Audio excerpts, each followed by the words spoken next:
Hello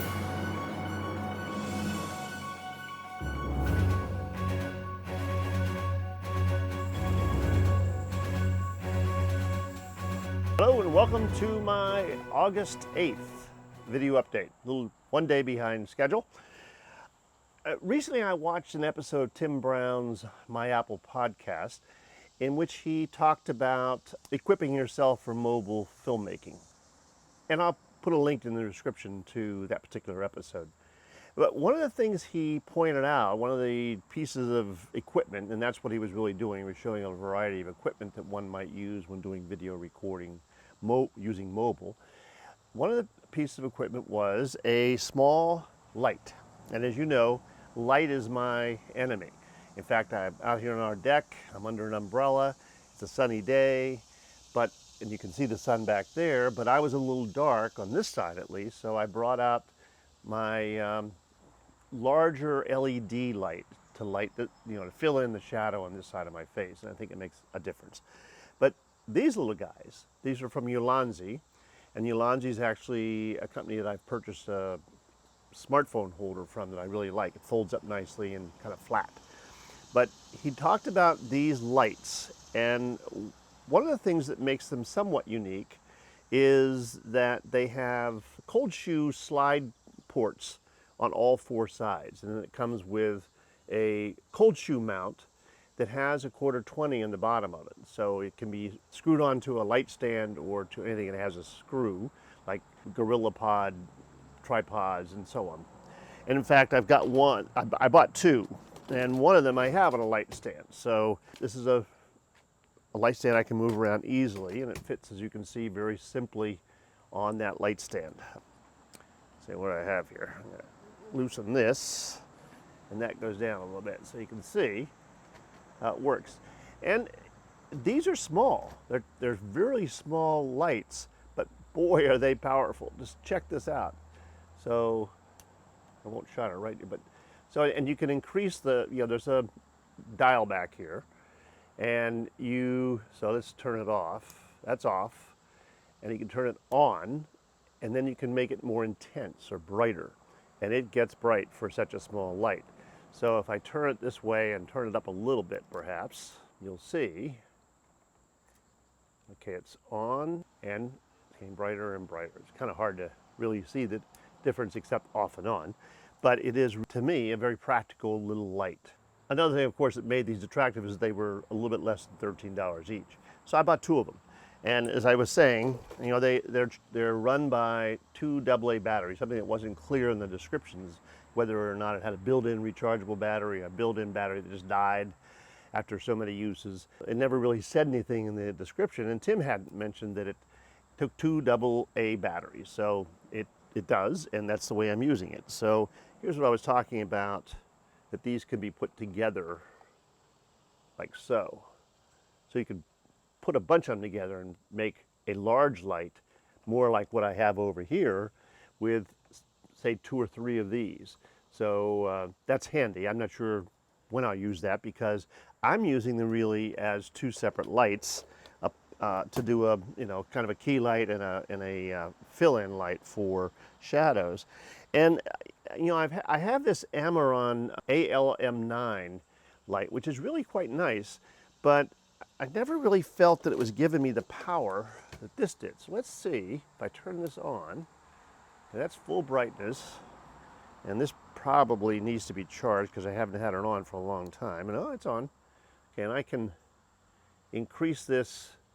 Well, it looks pretty bright there, but and they're not a whole lot different in size.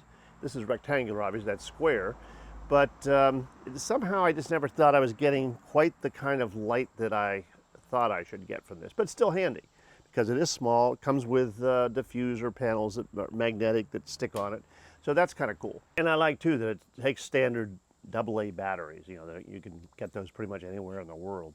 And so if you were using rechargeables, I have a bunch of those as well, and you weren't able to recharge them properly, you can find a AA battery pretty much anywhere.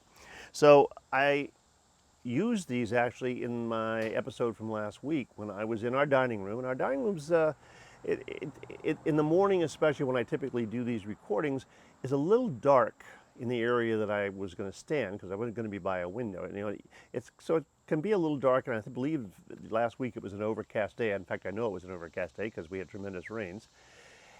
And even though the room has a door down a little hallway, and it has a window, and it has two French doors, and that bring in a lot of light, the sun is really over our house, in front of our house, so it's not really coming in through those windows terribly strong, and therefore makes dark spots within the room. So I figured, well, this is a good time to use these lights.